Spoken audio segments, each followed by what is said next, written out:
Get ready for liftoff, because SpaceX has successfully completed a crucial wet dress rehearsal for the Starship Flight 12 mission at Pad 2 of the Starbase Spaceport. SpaceX engineers successfully completed all stages of this comprehensive pre-flight test, including fueling and the countdown procedure for the Booster 19 accelerator and the Ship 39 spacecraft. This massive test proved the ground systems and the rocket can handle the immense pressure, paving the way for what could be the next giant leap in space exploration.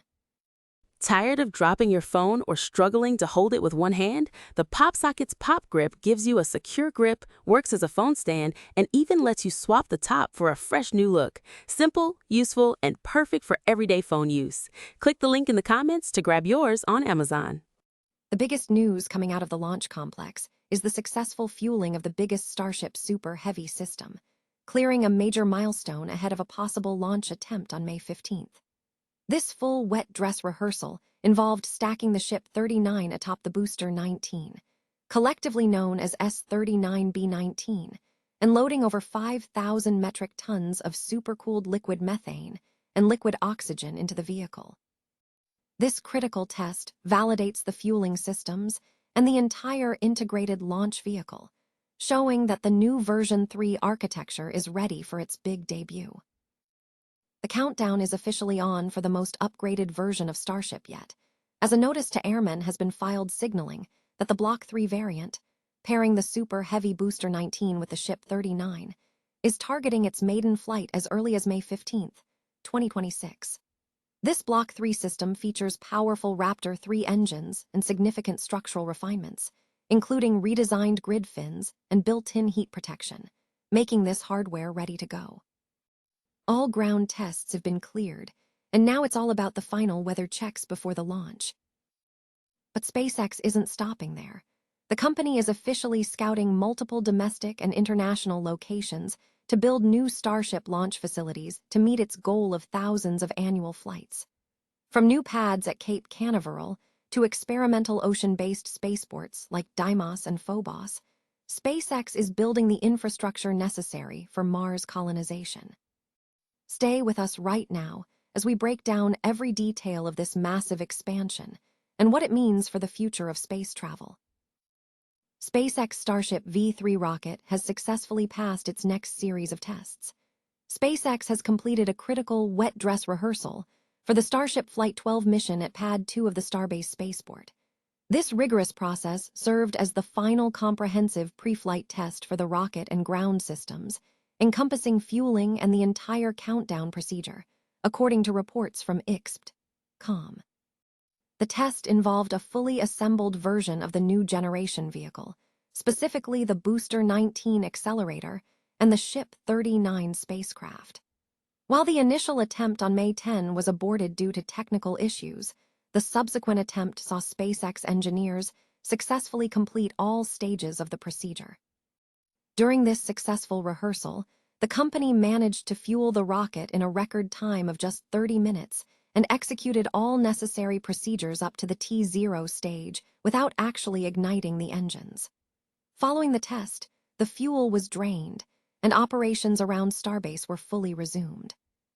This successful dry run follows previous achievements, including the successful testing of all 33 Super Heavy engines. Current plans indicate that the Starship Flight 12 launch is now scheduled to take place no earlier than May 15. SpaceX has successfully concluded a critical wet dress rehearsal for its largest-ever Starship Super Heavy launch system, clearing a major milestone ahead of a potential launch attempt scheduled for May 15. The test involved the stacked configuration of Ship 39 atop Booster 19, designated S39B19, marking the first wet dress rehearsal conducted on the newly built Pad 2 at Starbase, Texas. This rehearsal was specifically for the upgraded Starship version 3 architecture, which SpaceX anticipates will significantly enhance payload capacity and reliability for future missions to the Moon and Mars. The comprehensive test included a flight-like countdown sequence while loading over 5,000 metric tons, or more than 11 million pounds, of supercooled liquid methane and liquid oxygen into the fully integrated launch vehicle. This fueling operation was crucial, replicating conditions expected during an actual launch campaign and serving as one of the most vital tests prior to flight. The wet dress rehearsal was designed to validate the rocket's fueling systems, plumbing, software, ground support equipment, and countdown procedures without initiating engine ignition or liftoff, proving that the massive launch vehicle and new infrastructure can manage the intense thermal and mechanical stresses of a real mission. The Starship system utilized in this test represents the largest and most powerful rocket configuration ever assembled, standing nearly 150 meters tall when fully stacked. The version 3 vehicle incorporates structural refinements and revised propellant systems aimed at supporting rapid reusability. This successful rehearsal follows months of intensive preparation, including upgrades to Pad 2, cryogenic testing, engine installations, and repeated static checks. Industry observers have closely tracked this campaign, recognizing the new pad and redesigned rocket as a significant advancement in SpaceX's long-term goals for deep space transportation. Attention is now focused on the possible May 15 launch attempt, pending final regulatory clearances and weather assessments.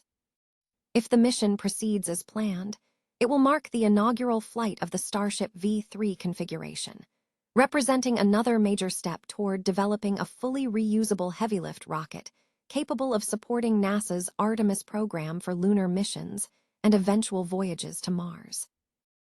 SpaceX is preparing for a major milestone with the imminent launch of the Starship Block 3 variant. A Notice to Airmen, or NOTAM, has been officially filed, indicating that the Block 3 configuration, featuring Super Heavy Booster 19 paired with Starship Ship 39, is targeting its maiden flight as early as May 15, 2026. While NASA's spaceflight noted the standard caveat that the actual launch could be delayed by a day or so beyond the projected date, the necessary hardware is complete and the required documentation is in place. The Block 3 iteration marks a significant technological leap over previous Starship test flights. Both the Starship vehicle and the Super Heavy booster are now equipped with the advanced Raptor 3 engines, each boasting a rated thrust of 280 tons, with future iterations aiming for 300 tons. The booster design has undergone substantial refinement, featuring enlarged grid fins that now incorporate integrated catch points, an enhancement to the existing Mechazilla catch system. Furthermore, the interstage is now integrated as a permanent, structural component of the booster, moving away from a separate assembly, and the number of grid fins has been streamlined from 4 to 3. A key engineering improvement is the built-in heat protection integrated directly into the Raptor 3 design, which eliminates the need for external thermal shielding hardware required by earlier versions of the system. Ground testing has validated the readiness of the hardware. Booster 19 successfully completed a 10-engine static fire in March to verify new ground systems, followed by a comprehensive 33-engine static fire on April 16. Ship 39 also successfully conducted a 6-engine static fire on April 14. With both vehicles cleared for flight and the NOTAM filed, the primary remaining variables are meteorological conditions and any potential last-minute technical holds. Coverage of the launch day will be provided by SpaceX.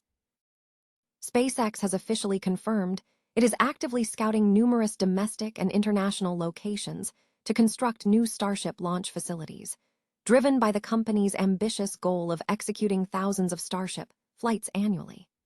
This announcement, released simultaneously by the official SpaceX account and Elon Musk on May 12, signals that current infrastructure is insufficient to meet the required launch cadence. The existing launch sites, Starbase in South Texas and LC-39A at Kennedy Space Center in Florida, face significant regulatory limitations. Starbase is currently capped at just 25 annual Starship launches, a figure drastically short of the thousands per year target Musk deems essential for achieving civilizational-scale missions to Mars. However, infrastructure development is already progressing. In Florida, SpaceX is constructing 3 new launch pads, including an additional pad at LC-39A and 2 at Launch Complex 37 at Cape Canaveral Space Force Station, where development approval is secured. U.S. Space Force officials anticipate Starship launches from Cape Canaveral could commence as early as mid-2026.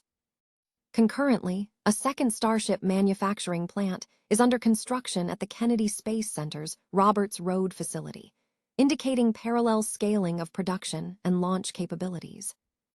In South Texas, SpaceX is expanding Starbase by adding a second launch pad and securing regulatory approval to increase the site's footprint from 20 acres to approximately 41 acres. An unconventional component of this expansion involves ocean-based spaceports named Deimos and Phobos. These floating, super heavy-class launch platforms are being retrofitted from oil rigs acquired from Valaris for about $7 million. Designed to support Mars and lunar missions, these platforms aim to overcome the geographic constraints of fixed land sites. The inclusion of international locations represents the most forward-looking aspect of the announcement. Land-based launches in the U.S. are constrained by complex FAA licensing, environmental reviews, and airspace coordination, processes that can impose multi-year delays and strict frequency caps. International sites, especially those near the equator, offer regulatory diversification and orbital mechanics benefits. While SpaceX has not named specific nations, the framing of the search for the world's most advanced spaceports suggests an extremely high benchmark. The thousands of flights per year metric remains central to the viability of Mars colonization plans. The active search for global spaceports marks the first time SpaceX has formalized this search as an ongoing program rather than a distant aspiration. The current construction activity suggests serious internal commitment, raising questions about which international governments are engaged and whether regulatory fast-tracking is already underway behind the scenes.